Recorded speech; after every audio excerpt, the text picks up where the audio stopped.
And they failed. And they have. In other words, for every one of these groups that they set up, every effort that they push, every issue that they create, when it ends, or it peters out like the old ecology movement. I remember when I was in high school, they had that green flag with 13 stripes, and they had the green peace sign in the field, and that ecology movement died. They've resurrected it. But with every engagement, they grow. They have those government employees. They've got new people who are excited that they can contact on other issues. They've got new funding sources of people with foundations who want to participate on the left side. That's all a part of the process. As a matter of fact, here's a good example. During World War II, in England, the fight was going on, and they had to ration coal, heating coal, to all of the residents of England. And so the Communist Party thought that they could organize all of the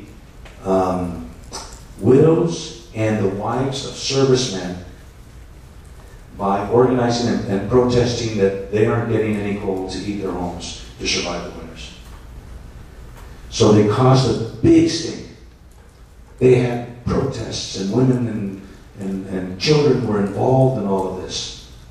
What did the government do? The government said, you're right. They gave them the coal. It happened in 2 weeks. The issue died. Did the communists think they won? It was an abject failure in their eyes. Because it happened so quickly. They didn't raise any money on it. They didn't organize any people. They got no structure, and they got no new leaders. And they couldn't extend that issue anymore. So it was a complete, total failure on their part. They are always looking to gain a residual from every engagement to grow a little bit bigger. Conservatives meet, eat, and retreat. We don't even think about residuals. That's what we do.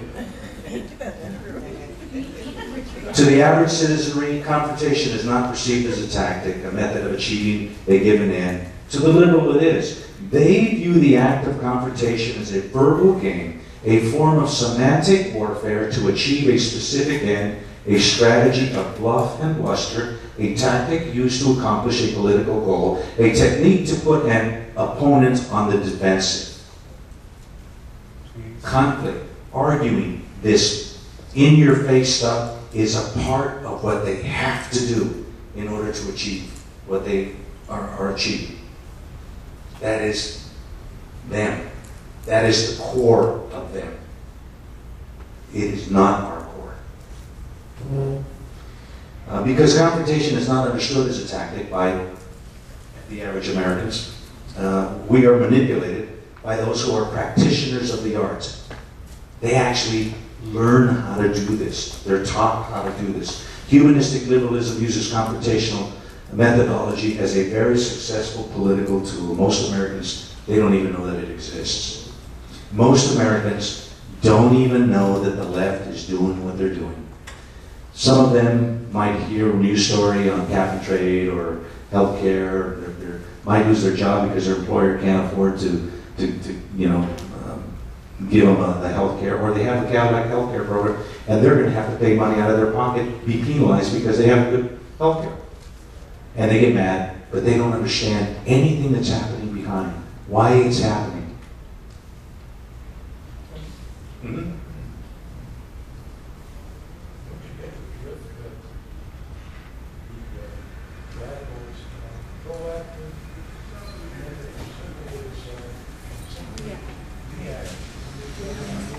Yeah, well, by nature, you're right. The liberals are proactive when we are reactive. Our goal, our existence is to preserve the status quo that our founding fathers gave us. Preserve, to keep this. Their job is to chip away and find, we have this broad front of freedom. It's the American populace who is enjoying freedom. They take a hardcore cadre, a troop, a squad, and they go and they pick at one little chink in the armor, and they focus all of their attention at that. And it's like a boil, and it gets mean and nasty, and it hurts to treat it. It hurts to fight it. But once it's lanced and you get the antibiotics and all of that stuff, relax. But they've already stuck you. They've already nailed you. Then they go and pick another place. So we have to learn, we have to counter that. But we have to do that within the nature of what we are. And that's what we're going to learn.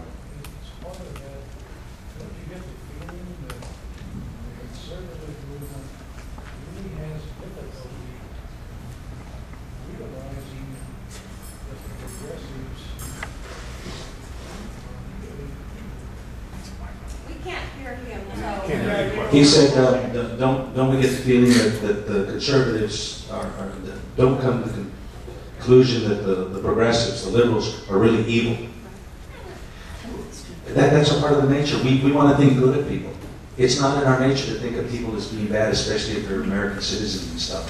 When in fact, the reality is that what they're doing, leftist liberalism, is absolutely evil. It is antithetical to everything that our founding fathers gave us when they established this country. Yes. Well, what I'm getting out of this too is that the Archie Bunker philosophy that it's all a communist plot was right all this time, and nobody liked to hear it. Right? Right. But we're going to learn. Okay. When attempting to be fair and reasonable, he's verbally assaulted and pilloried, traditional American. When he makes a small concession, then more is demanded of us. Only when he angrily organizes an effective defense will the opposition negotiate and offer to back off a little bit. The gun movement, take that for instance. Line in the sand. Angrily fought back. The liberals, what's his name, the inventor of the internet? Al Gore, I'm just kidding. You know, he blames his loss and the loss of Congress, a lot of congressional seats, to the gun movement. They finally drew the line in the sand, and they fought. And you'll notice that now all the liberals are saying, "Well, we don't need to push the gun issue in Congress anymore," while they pass these amendments to different bills, like the health care bill that will require all veterans coming from Afghanistan and Iraq, if they have post-traumatic stress disorder, that they lose their gun rights. Oh yeah. You go to the VA and you have that disorder, they write it down and you lose your gun rights until you go back and ask for administrative remedy to have your rights restored. They can push that back. But you see, yes, they can push it back to other wars if they want to. That's right. They can make a change. They go back to Vietnam War, Korea War. That's correct. That's correct. That's correct. Okay, so don't be fooled by this dialectic tactic. Remember, the liberal only backs off when he has to. He retreats only out of necessity. He watches the pressure build up, and when it reaches a level that can do him harm, only then will the liberal give up on the totality of his demands. That's what they did on the gun movement.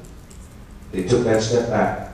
We're not going to sponsor all these bills anymore, except they start hanging these little things, on the side. That's a dialectic step backward. The vast majority of gun people, not so much the organizations, because we don't trust them. We've learned not to trust the anti-gun community, liberal whack jobs. But a lot of the pressure's off. Okay, we won. We can go home and go shooting. I'm going to go to the reloading bench and load 1,000 rounds of 45. But the reality is that they're just getting ready. Yes? What you're saying essentially is they go away from the big bite and they go back to incrementalism, where they just take little teeny chunks that end up being half of the pie over the years. That's right. They've been going like this. They go this way forward. Big chunk, little chunk, little chunk, little chunk. There's a wall of, they're pushing. Some of my guys might lose a job. Okay. And our side feels the release of the pressure.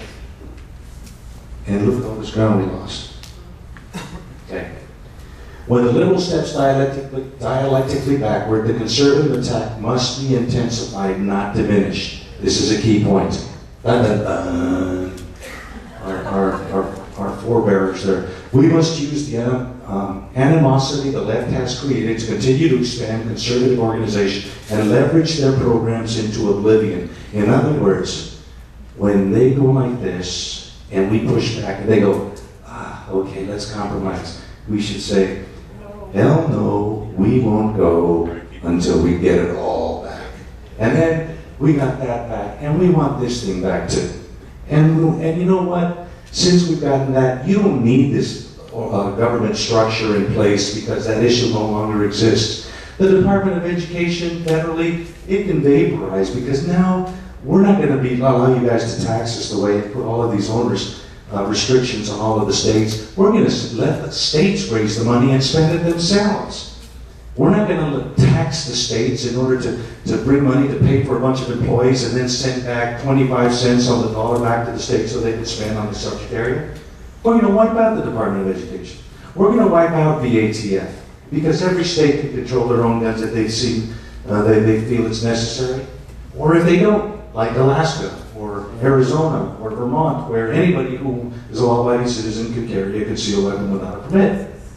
And their laws and their crime rates are lower than California's, and New York, and Illinois, and Michigan, and all of the states that are left-wing nut jobs. Okay? You know, I learned a lesson. Somebody told me at a recent Tea Party event that they did a whole lot of research, and they found that at the Tea Party in Boston, that it wasn't just a Tea Party that occurred in Boston. It actually occurred in several of the harbors throughout the East Coast. And that our brethren, our brothers, and I don't know that there were any women involved in them, but if they were, it would have been interesting to see them dressed up as Indians. But they jumped on these boats, they took the tea, and they threw it over the side. You know what they did next? They got out brooms, and they swept all the tea that spilled on the decks, put it in the dustpans, and threw them into the ocean. Did they touch anything else, any other cargo on the boats? No. They were ethically and honestly protesting a massive disservice that Britain was doing to Americans. And they were going to be clean about it, and they're going to do it with a clean heart. And that's what they did. And we can learn from the way they fought. Okay, thank you. What we have learned from all of the above, as Sun Tzu wisely advised, is know the enemy as well as ourselves. We have to know our enemy, and we have to know ourselves when we're going to be in war. Let's take a 10-minute break, and we'll get back and we'll keep going. Okay?